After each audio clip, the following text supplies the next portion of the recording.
इस क्वेश्चन में कहा गया है कि cube root of unity are 1 omega and omega square, then the roots of this equation are dash.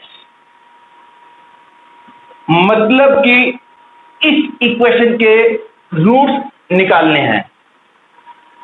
ध्यान देने वाली बात यह है कि 1 टू द पावर 1/3 की वैल्यूज दे रखी हैं 1 ओमेगा एंड ओमेगा स्क्वायर, क्योंकि कहा है cube root of unity are 1 omega and omega square. अब 8 टू द पावर 1/3 की वैल्यू हो जाएगी 2 ओमेगा एंड 2 ओमेगा स्क्वायर।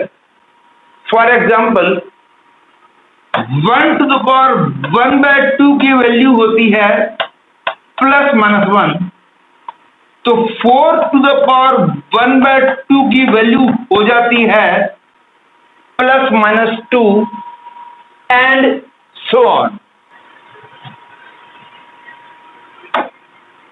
अब इस बात को ध्यान में रखते हुए जो दिया हुआ है x-1 टू द पावर 3 +8 = 0 का मतलब हो गया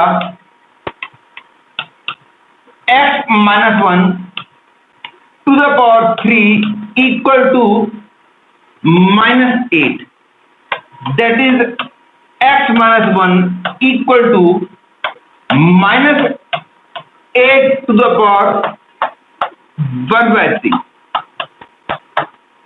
अब क्योंकि ये पावर ऑड है, माइनस बाहर आ जाएगा और ये बन गया 8 to the power 1/3।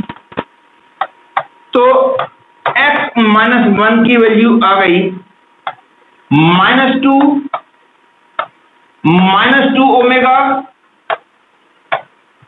-2 omega square, that is x की वैल्यू आ गई -1 -2 omega 1 -2 omega square, that is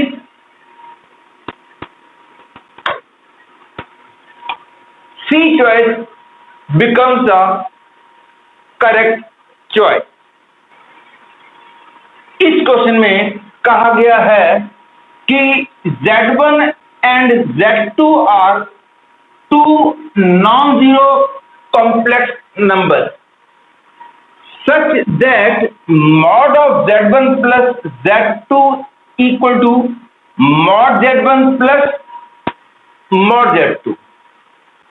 तो argument of Z1 minus argument of Z2 की वैल्यू निकालनी है। वैसे तो अच्छा है कि आपको ये वाला फॉर्मूला डायरेक्टली पता होना चाहिए कि mod of Z1 plus Z2 equal to mod Z1 plus mod Z2, ये इसकी मैक्सिमम वैल्यू होती है, क्योंकि फॉर्मूला होता है mod of Z1 plus Z2 is less than equal to mod Z1 plus mod Z2 and greater than equal to mod of mod Z1 minus mod Z2 mod। इसकी minimum value ये होती है और maximum value ये होती है। इस बात को ज्योमेट्रिकली समझना हो तो ऐसे है कि सपोज Z1 यहां है, Z2 यहां है, तो ये हम जानते हैं कि Z1 प्लस Z2 की पोजीशन जो है पैरेललोग्राम कंप्लीट करने से मिलती है और इस एंड पॉइंट का एफिक्स होता है Z1 प्लस Z2। ये लेंथ होती है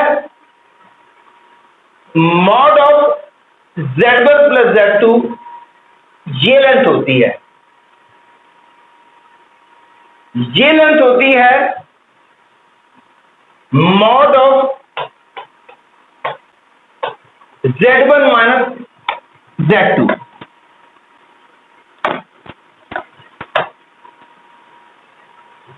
मतलब कि ये O, ये A, ये B, ये C, तो AB होता है mod of Z1 minus Z2 और OC होता है mod of Z1 plus Z2।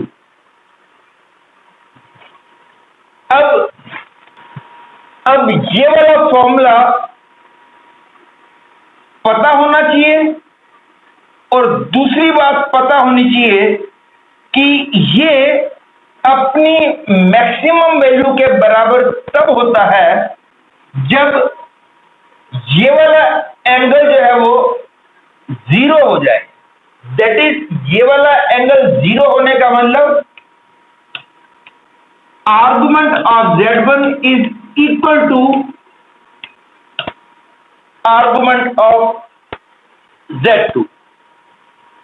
ये अपनी मैक्सिमम वैल्यू के बराबर तब होता है जब ये वाला एंगल जीरो हो जाए। दैट इज ये इसके बराबर हो जाएगा जब argument of Z1 equal to argument of Z2।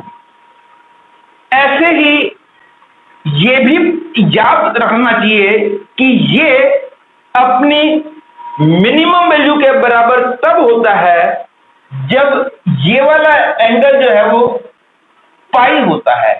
जब ये वाला एंगल पाई हो जाता है तो ये अपनी मिनिमम वैल्यू के बराबर हो जाता है। इसी तरह से एक फॉर्मूला और भी आपको याद रखना है, इसकी भी मैक्सिमम वैल्यू यही होती है और मिनिमम वैल्यू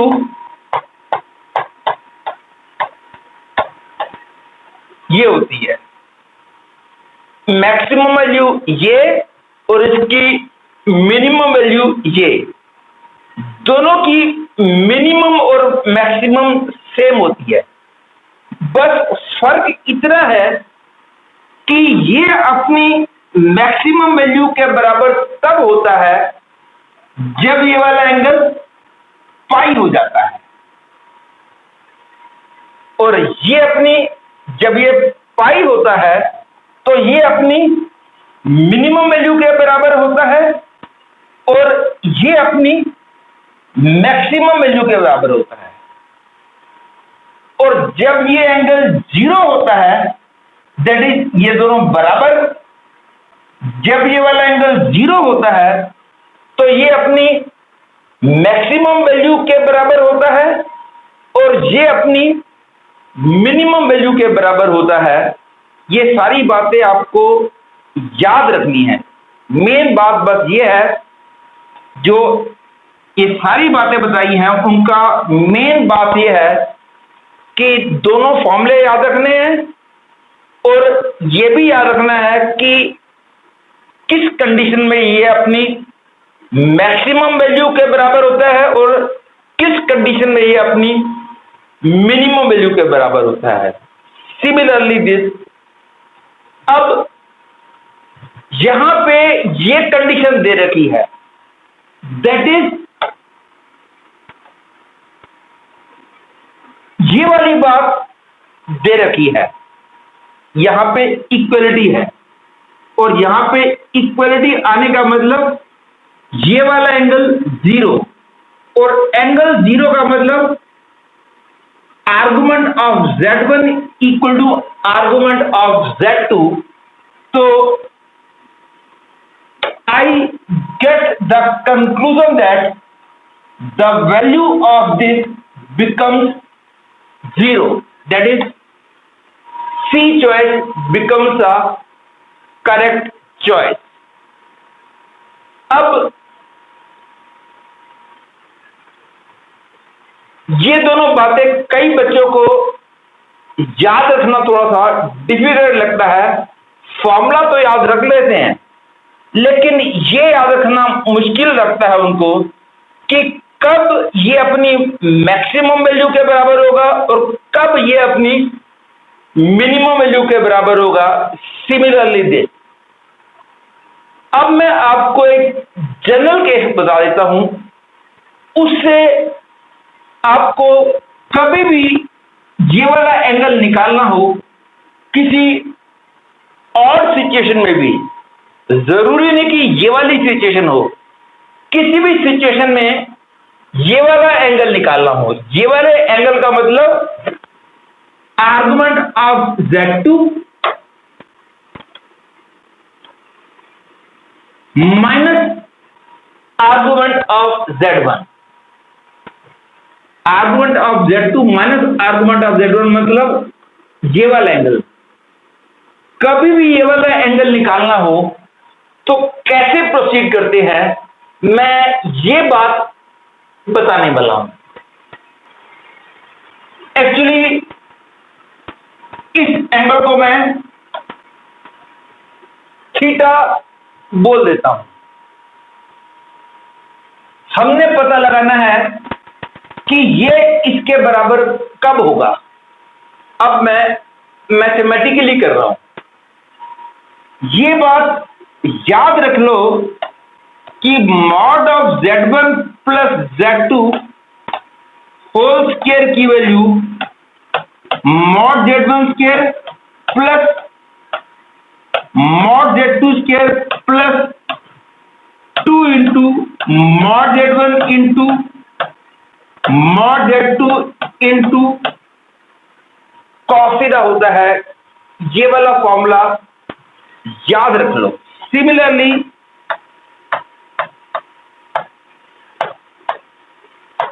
इसकी वैल्यू होती है mod Z1 square plus mod Z2 square minus 2 mod Z1 into mod Z2 into cos theta. केवल फर्क इतना है, जब यहां प्लस है तो यहां प्लस है, यहां माइनस है तो यहां माइनस है, बाकी सारा फॉर्मूला सेम है। इस बात को याद रखना है, ये दोनों फॉर्मूले। अब मैं ये एंगल निकालना चाहता हूं, ये दिया हुआ है, तो mod of Z1 plus Z2 equal to mod Z1 plus mod Z2 दिया हुआ है। मैं टू डू प्रोसीड फर्दर मैं स्क्वेयरिंग करता हूं दोनों तरफ। I get mod Z1 plus mod Z2 whole square, that is I get mod Z1 square plus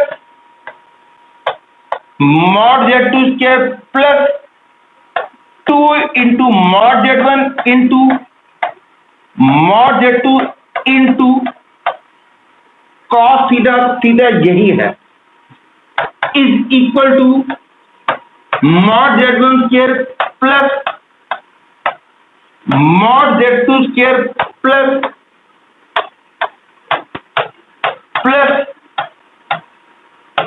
mod Z2।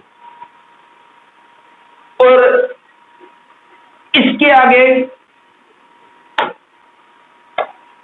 ये और ये कैंसिल हो गए, तो I get cos theta equal to 1, sorry यहां पे इनटू है, तो इन दोनों को इक्वेट किया तो cos थीटा की वैल्यू आ गई 1, दैट इज थीटा की वैल्यू आ गई 0, जो कि मैंने शुरू में ही बताया था। डायरेक्टली फॉर्मूला याद रखना चाहिए, अच्छा है, अदरवाइज कभी भी ये वाला एंगल निकालना हो तो इस फॉर्मूले को यूज करो, ये इक्वल टू ये वाला फॉर्मूला यूज करना चाहिए।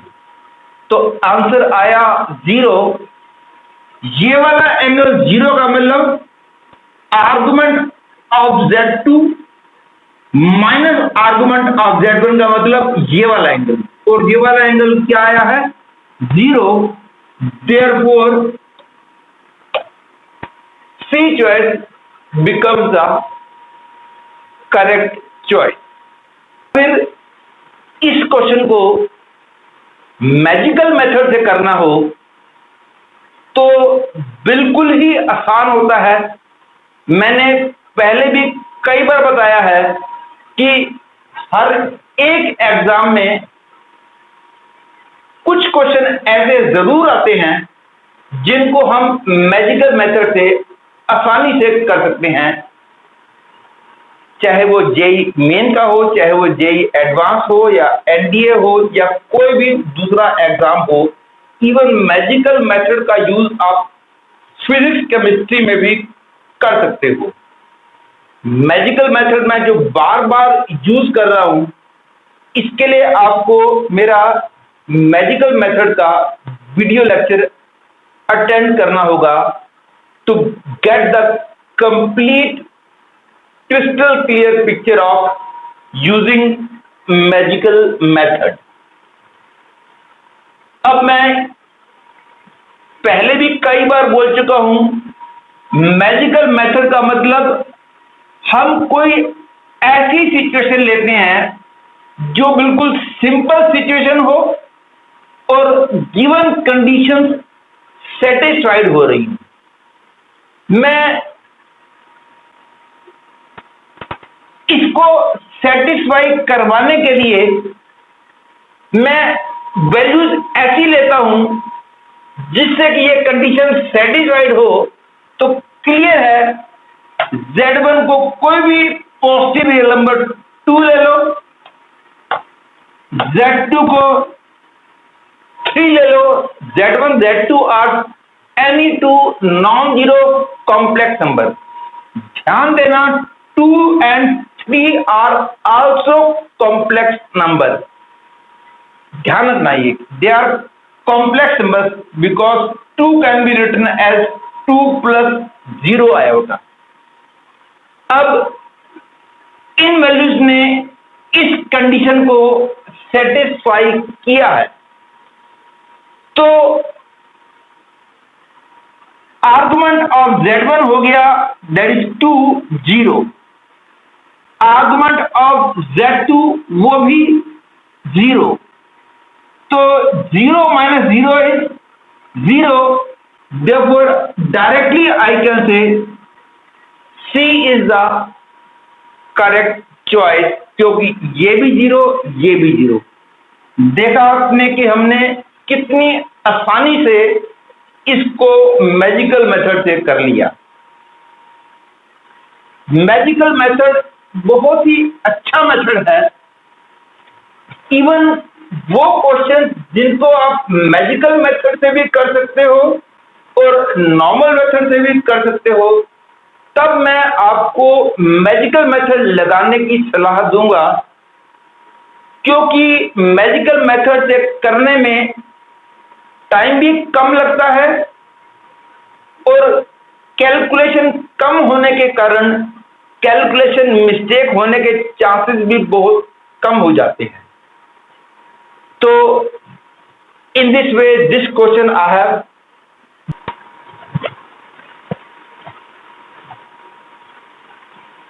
क्वेश्चन में कहा गया है कि omega is equal to z upon z minus 1/3 iota and mod of omega equal to 1। ध्यान रखना यहां पे omega cube root of unity को रिप्रेजेंट नहीं कर रहा। जब omega cube root of unity को रिप्रेजेंट कर रहा होता है उस केस में यह बात क्लियरली बोल दी जाती है कि omega cube root of unity को रिप्रेजेंट कर रहा है। जब कुछ नहीं बोला तो हम ऐसा सपोज नहीं करते कि omega cube root of unity को रिप्रेजेंट कर रहा है। अब ये इंफॉर्मेशन दे रखी है और ये इंफॉर्मेशन दे रखी है। हमको z का लोकस निकालना है कि z कहां पे लाई करेगा। मैं आपको पहले कई बार बता चुका हूं कि mod of z1 minus z2 का मतलब होता है distance between the points having complex number z1 and z2, that is यदि a पॉइंट का अफिक्स z1 है, b पॉइंट का अफिक्स z2 है, तो this is equal to the distance AB। अब इस बात को ध्यान में रखते हुए ये ओमेगा की वैल्यू मैं यहां पुट कर देता हूं, तो I get mod of z upon z minus 1/3i equal to 1। इस ओमेगा की वैल्यू को मैंने यहां पुट किया है, तो I get mod of z equal to 1/3i, that is I get mod of z minus 0 plus 0i equal to mod of z minus 1/0 plus ये for more clarity मैंने लिखा है। इसका मतलब z एक ऐसी पोजीशन में लाई करता है कि उसका 0 प्लस 0 आयोटा से डिस्टेंस और उसका 0 प्लस 1/3i से डिस्टेंस बराबर है। That is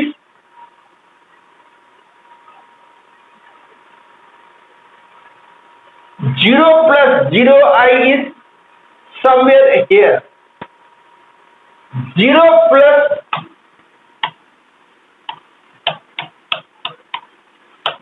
1/3i will be somewhere here. Z वाले पॉइंट का नाम मैं P मान लेता हूं, मतलब उस पॉइंट को मैं P मान लेता हूं जिसका एक्सिस Z है, दैट इज जिस पॉइंट का कॉम्प्लेक्स नंबर Z है। तो P मान लिया यहां है। हमने लोकस ऑफ Z निकालना है, मतलब लोकस ऑफ P निकालना है। इस कंडीशन का मतलब OP is equal to AP, मतलब कि P का O से डिस्टेंस और P का A से डिस्टेंस बराबर है। यदि ये दोनों डिस्टेंसेस हमेशा बराबर होने चाहिए, P वेरी कर सकता है, लेकिन इस कंडीशन का मतलब P का O से डिस्टेंस और P का A से डिस्टेंस हमेशा बराबर है, तो P will lie on the perpendicular bisector of OA। Perpendicular bisector पे P कहीं भी मूव करे, ये और ये हमेशा बराबर आएंगे। Therefore, locus of Z, that is locus of P, will be a straight line parallel to x axis। और ये वाली straight line just for knowledge बोल रहा हूं, 1/6 से होके जाएगी। Therefore, I can say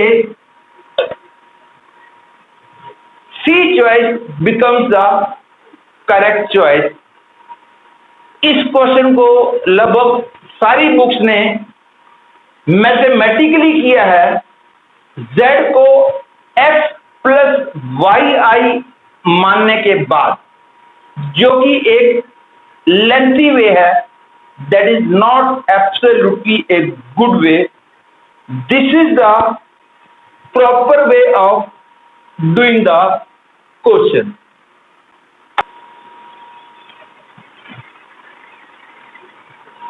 इस क्वेश्चन में कहा गया है कि sigma k equal to 1 to 10 sine 2k pi by 11 plus I cos 2k pi by 11 is which one is the correct choice?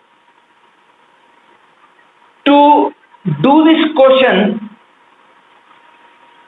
एक सबसे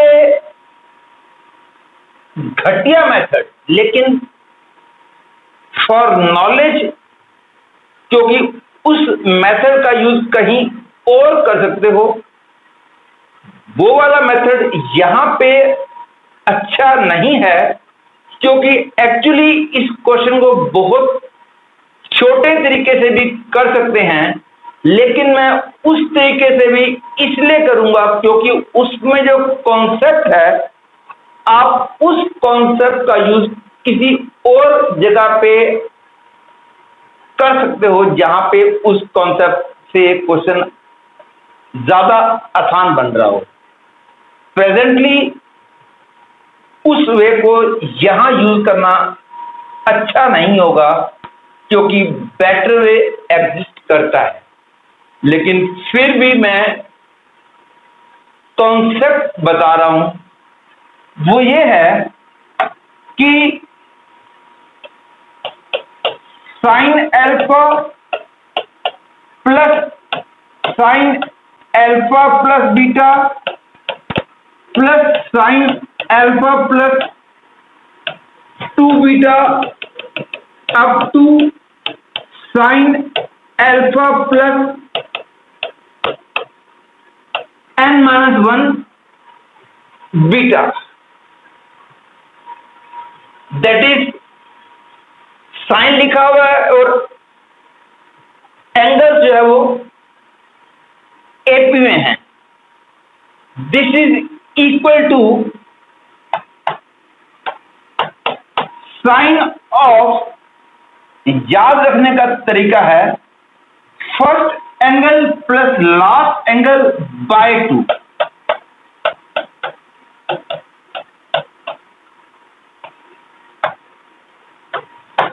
into sine of number of terms is n, because n terms are there। number of terms यहां पे मैं 2 alpha भी लिख सकता था, लेकिन ऐसे लिखने से याद रखने में आसानी रहती है। First angle plus last angle by 2 into sine of number of terms into common difference between angles, which is beta by 2।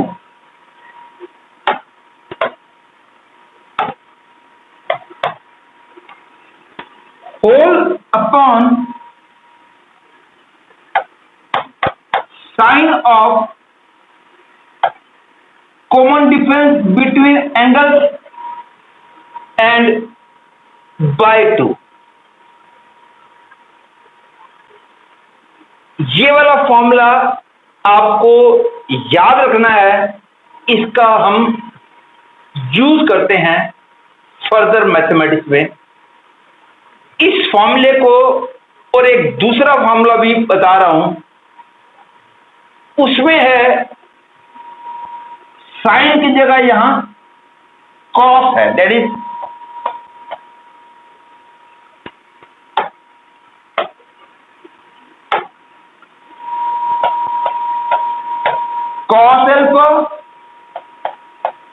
cos alpha plus beta cos alpha plus 2 beta up to cos alpha plus n minus 1 beta। this is equal to cos of, जैसे कि मैंने पिछले फॉर्मूले में बोला था, first angle plus last angle by 2। Similarly here also by 2 into, लेकिन यहां पे साइन ही आएगा।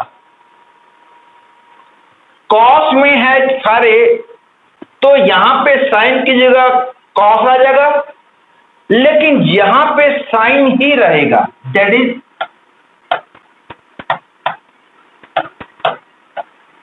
Whole upon sine beta by 2। यदि ये दोनों फॉर्मूले पता हो तो फिर आप ये क्वेश्चन कर सकते हो, क्योंकि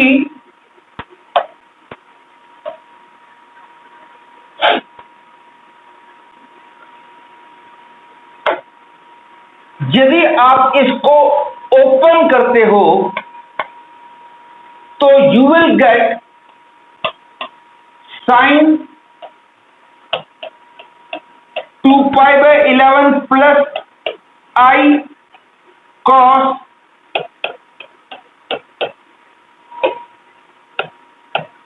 plus sine 4π/11 plus i cos 4π/11।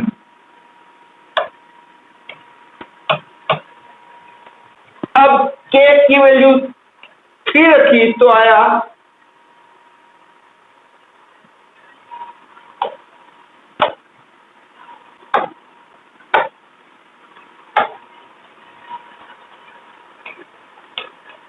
Sign 6π/11 plus i cos 6π/11 and in last you will get sin 20π/11 plus I cos 20π/11। अब आप देख सकते हो कि sine 2π/11 plus sine 4π/11 plus sine 6π/11 up to sine 20π/11, इनको यदि मैं ऐड करता हूं तो एंगल जो है वो एपी में है, और एंगल्स एपी में हो तो मैं अभी जो फॉर्मूला बताया था उस फॉर्मूले से मैं ऐड कर सकता हूं। इसी तरह से सेकंड पार्ट के अंदर आई कॉमन ले लिया जाए तो आएगा cos 2π/11 plus cos 4π/11 plus cos 6π/11 up to cos 20π/11। तो उनको भी हम ऐड कर सकते हैं यूजिंग द फॉर्मूला जो मैंने अभी अभी बताया था, और सबको ऐड करने के बाद हम आंसर निकाल सकते हैं। लेकिन आप देख सकते हो कि ये बहुत लेंथी वे है, लेकिन मैंने आपको ये वाला तरीका इसलिए बताया है ताकि मैंने आपको जो फॉर्मूला बताया है, एक तो फॉर्मूला आपको बताना था और उस फॉर्मूले को मेरे को यूज करके दिखाना था, इसलिए मैंने बताया है। Otherwise presently it is not a good way in this present situation. तो द अल्टरनेटिव वे जो कि मैंने बुक्स में देखा है कि वो इसको कैसे करते हैं, वो भी I don't think that is good way. Third way जो बताऊंगा that is the best way of doing the question. लेकिन अब सेकंड वे भी मैं आपको बता रहा हूं। इस सेकंड वे के अंदर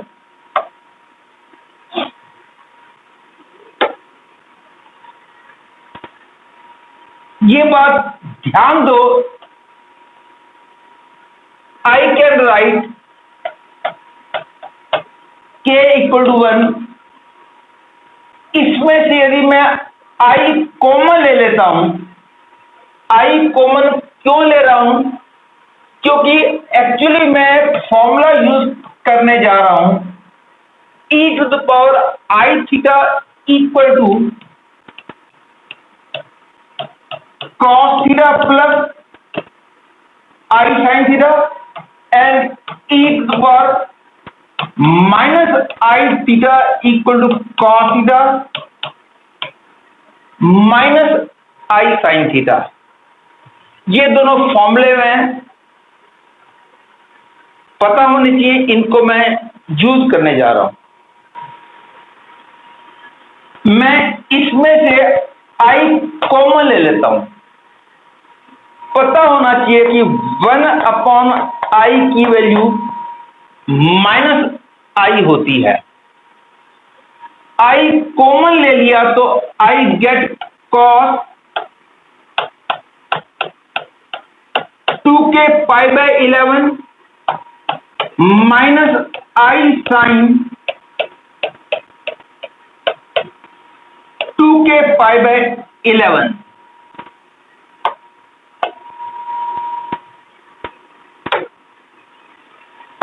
this is equal to I। अब इस फॉर्मूले के हिसाब से इसको मैं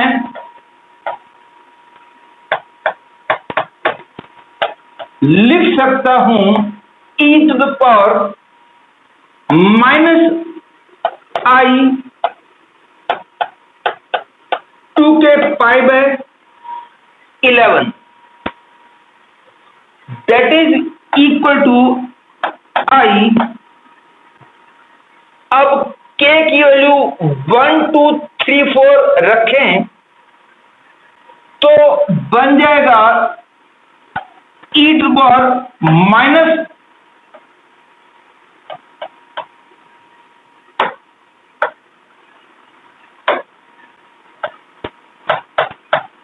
-2π/11i plus e⁻ -4π/11i minus 6π/11i up to e⁻ -20π/11i। अब ये एक जीपी है, जीपी वाले फॉर्मूले से इसको ऐड कर लो और ऐड करने के बाद वापस ये वाले फॉर्मूले यूज कर लो। मतलब कि e to power i theta को हम ऐसे लिख सकते हैं, e to power minus i theta को ऐसे लिख सकते हैं, और उस तरीके से करेंगे तो भी क्वेश्चन हो जाएगा, लेकिन स्टिल इट इज लेंथी। इसको जीपी वाले फॉर्मूले से ऐड कर लो और ऐड करने के बाद इन दोनों रिजल्ट्स को यूज करो, तो आखिर में आंसर आ जाएगा आपका minus I. Still it is not a good way because it is also lengthy. अब मैं इसको प्रॉपर वे से करके दिखा रहा हूं। What is the proper way of doing this question?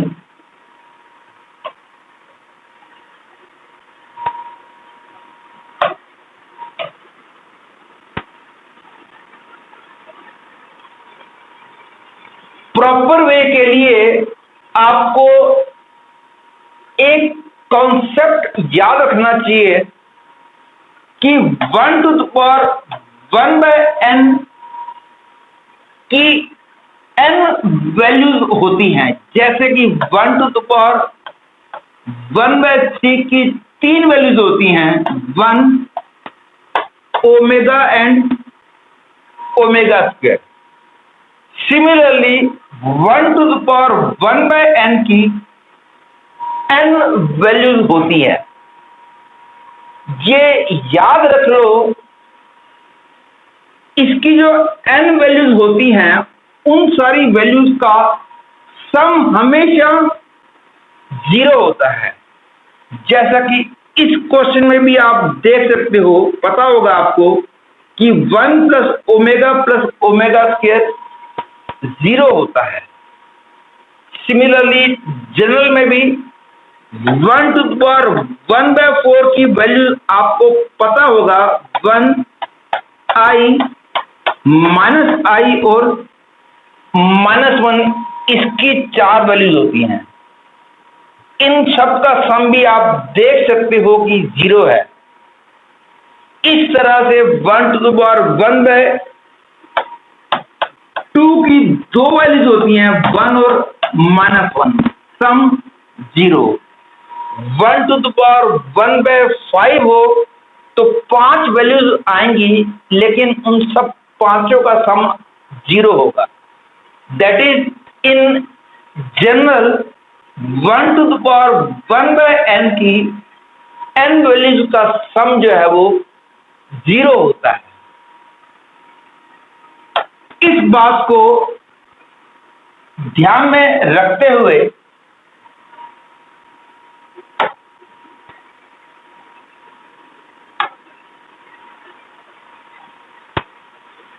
I will do this question। वैसे जस्ट फॉर नॉलेज बोल रहा हूं, 1 टू द पावर 1/n की n वैल्यूज का प्रोडक्ट जो है वो -1 टू द पावर n-1 होता है। इसकी n वैल्यूज का प्रोडक्ट जो है वो -1 टू द पावर n-1 होता है। मतलब कि 1 टू द पावर 1/3 की 3 वैल्यूज का प्रोडक्ट जो है वो -1 to the power 2, that is 1 आएगा। 1 टू द पावर 1/2 की 2 वैल्यूज का प्रोडक्ट जो है वो -1 आएगा। आपको पता भी है इसकी 2 वैल्यूज 1 और -1 होती हैं। तो ये वाली बात भी आपको याद रखनी है, इसकी भी जरूरत पड़ जाती है।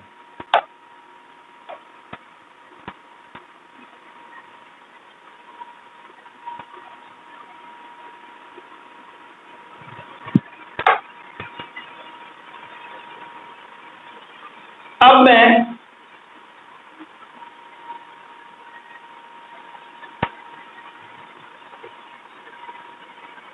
अगली बात, ये एक्चुअली इसमें इस मेथड में याद रखने वाली बातें थोड़ी सी ज्यादा हैं, लेकिन उनको एक बार याद रख लोगे तो उनका यूज फर्दर मैथमेटिक्स में आता है, तो इसलिए याद रखने में आपको फायदा है। और दूसरी बात, यदि वो सारे कॉन्सेप्ट पता हो तो एक क्वेश्चन बिल्कुल आसानी से किया जा सकता है। और एग्जामिनर ने यही सोच के क्वेश्चन दिया था कि कौन सा बच्चा इसको प्रॉपर वे से करता है। जिसको वो वाले फॉर्मूले पता होंगे वो बहुत जल्दी करेगा, लेकिन जैसा कि मैंने बुक्स में देखा है ज्यादातर, उसके अंदर वो दोनों फॉर्मूले जो तरीके बताए थे अभी अभी, उनको यूज किया गया है, जो कि बिल्कुल भी अच्छे नहीं हैं। अब नेक्स्ट बात है 1 to the power 1 by, suppose मैं 5 की 5 वैल्यूज निकालना चाहता हूं। 1 to the power 1 by 5 हो, 1 by 6 हो, 1 by 7 हो। वैल्यूज निकालने का तरीका क्या है? पहले 1 को पोलर फॉर्म में लिख लो, that is cos 0 plus I sin 0 whole to the power 1 by 5। इसको पोलर फॉर्म में लिख लो। तरीका पता होना चाहिए। कभी भी nth रूट ऑफ यूनिटी निकालना हो तो यही तरीका यूज किया जाता है। उसके बाद दोनों के अंदर 2n पाई ऐड कर दो एंगल्स के अंदर। 2n pi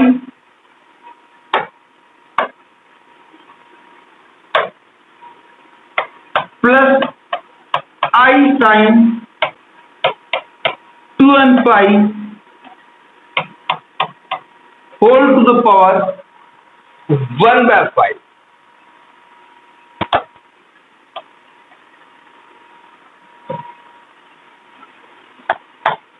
This is equal to, अब using de Moivre's theorem by 5 अंदर आ जाएगा।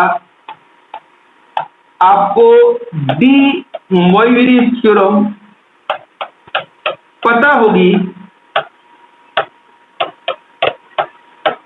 क्योंकि जब मैं मेंस लेवल के क्वेश्चन करवा रहा हूं तो मैं ये सपोज करके चल रहा हूं कि आपको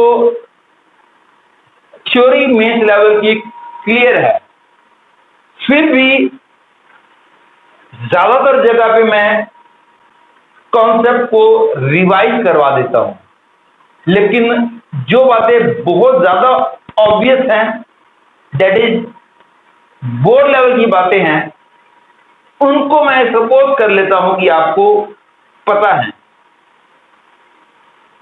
डी मोइविरेज थ्योरम आपको पता होगी। इसके बाद n की वैल्यू जो है 0 1 2 3 4 रखी जाती हैं, और ये 5 वैल्यूज को जब मैं यहां रखता हूं तो 5 आंसर्स आते हैं, and those 5 answers are values of 1 to the power 1 by 5। In this way you can find any root of unity।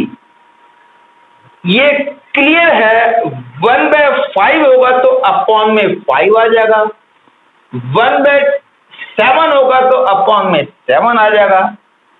1/10 होगा तो अपॉन में 10 आ जाएगा, और 1/11 होगा तो अपॉन में 11 आ जाएगा। और ये तो मैंने अभी भी बताया है कि ये जो 5 वैल्यूज, ये वाली वैल्यूज को जब मैं यहां रखूंगा, जो 5 आंसर्स आएंगे, उन 5 आंसर्स का सम जो है वो 0 होगा, और प्रोडक्ट जो है -1 to the power 5 - 1 that is 1 होगा। अब गिवन क्वेश्चन पे आ जाओ। अपॉन में 11 है, लेकिन थोड़ा सा फर्क है, यहां पे आई साइन के साथ है, लेकिन यहां पे आई कॉस के साथ है। कोई दिक्कत नहीं है,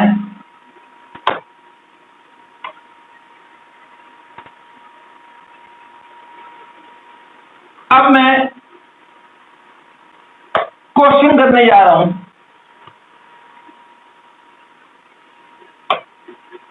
क्वेश्चन के लिए पहले मैं आई कॉमन ले लेता हूं, ताकि आई साइन के साथ आ जाए, और 1/i जो है वो -i होता है। इस बात को याद रखना है। आई कॉमन ले लिया, I got k = 1 to 10 cos 2k π/11 -i sin 2k π/11। अब अभी जो मैंने फॉर्मूला बताया था, बाय 11 से हमको हिंट मिल जाता है कि हम 11th रूट्स ऑफ यूनिटी से डील कर रहे हैं। 1 to the power 1/11 की वैल्यूज जो होंगी वो cos 2k π/11 plus i sin 2k π/11 के अंदर k की वैल्यू 0 1 2 3 अप टू 10 पुट करने से मिलेंगी। ये अभी मैंने 1/5 से डील करने के टाइम बताया था। सिमिलरली ये है, और इन सारी वैल्यूज का सम 0 होगा। 0 1 2 3 रखने पर सम 0 आएगा, ये पता होना चाहिए। फॉर जस्ट क्लैरिटी पर्पस मैं दोबारा लिख के दिखा रहा हूं, वैसे ये बात अब मन में ही कर लेनी चाहिए, लेकिन फॉर क्लैरिटी मैं लिख रहा हूं। ये आ गया,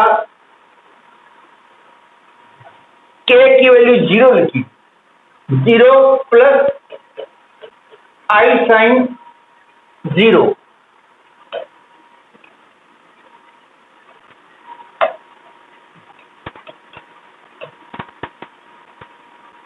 plus cos 2/11 plus i sin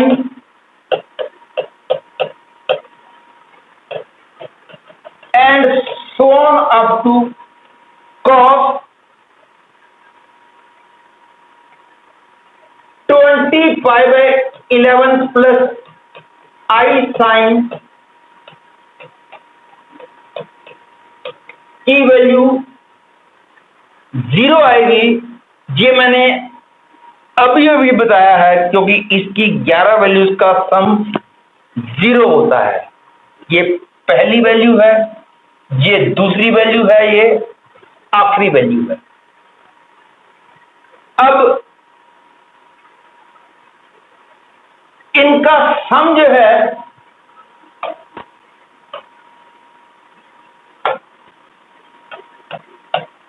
0 आया है तो cos 2π/11 प्लस I sin 2π/11, अगली होगी cos 4π/11 प्लस I sin 4π/11 से लेकर इन सब का सम जो है इसको इधर ले जाएंगे तो इन सब का सम हो जाएगा -1।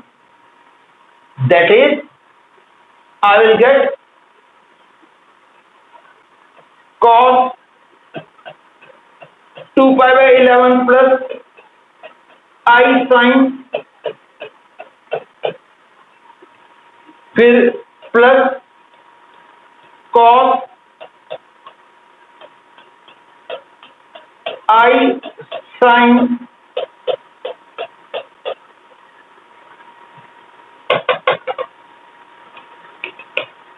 लास्ट में आ जाएगा cos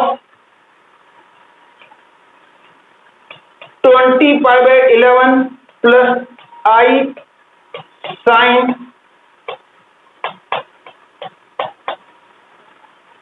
इन सब का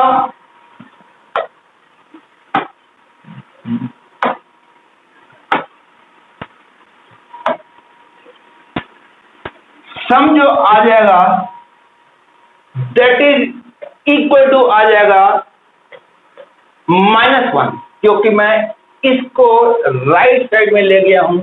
sin 0 0 है, cos 0 1 है, तो इन सारी वैल्यूज का सम -1 है। लेकिन मेरे क्वेश्चन में थोड़ी सी फर्क है, यहां पे cos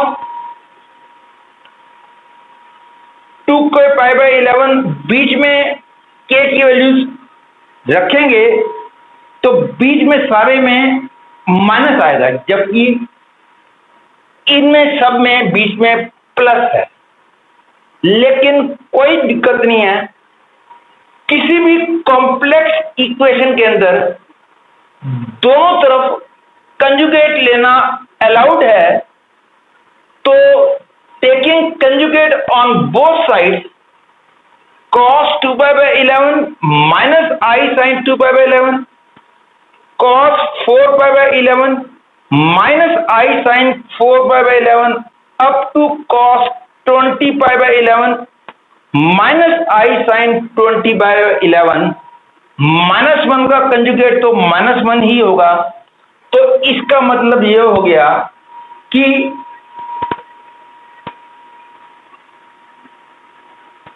इन वैल्यूज का सम जो है वो -1 आ गया।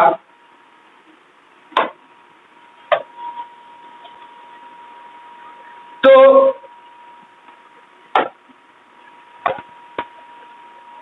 इनका वैल्यूज का सम -1 आ गया, तो answer becomes I into -1 equal to -I। कई बच्चों को ये फील हो रहा होगा कि ये भी एक लेंथी वे है, लेकिन नहीं, ये लेंथी नहीं है, ये केवल मेरे को समझाने में देर लग गई है। यदि कॉन्सेप्ट पता हो तो ये क्वेश्चन जस्ट 2 या 3 लाइन में किया जा सकता है। केवल कॉन्सेप्ट पता होने चाहिए और उनकी प्रैक्टिस होनी चाहिए। जबकि पिछले 2 वेज के अंदर कैलकुलेशन ही ज्यादा थी, तो इसलिए वो लेंथी थे। इसके अंदर केवल यदि आपको कॉन्सेप्ट क्लियर हो तो 2 या 3 स्टेप्स में ही ये क्वेश्चन किया जा सकता है। और ऑब्जेक्टिव क्वेश्चन का मीनिंग ये है कि आप 2, 3 या मैक्सिमम 4 स्टेप में क्वेश्चन कर लेना चाहिए, कोई भी क्वेश्चन हो। जेईई मेन में जितने भी क्वेश्चन आप देखोगे मैक्सिमम 4 स्टेप या कभी कभी 5 स्टेप लगते हैं तो क्वेश्चन हो जाता है। 2-3 स्टेप यूजुअली लगते हैं, कभी कभी 4 या ज्यादा से ज्यादा 5 स्टेप में क्वेश्चन हो जाया करता है। और यदि आप इनसे ज़्यादा स्टेप्स यूज कर रहे हो तो आपका टाइम वेस्ट हो रहा है, कैलकुलेशन मिस्टेक होने के चांसेस कम हैं और इसका क्लियर इंडिकेशन है कि आपके कॉन्सेप्ट भी स्ट्रांग नहीं है, आपको सारे फॉर्मूलेज भी पता नहीं है जो कि जेईई मेंस लेवल में यूज होते हैं।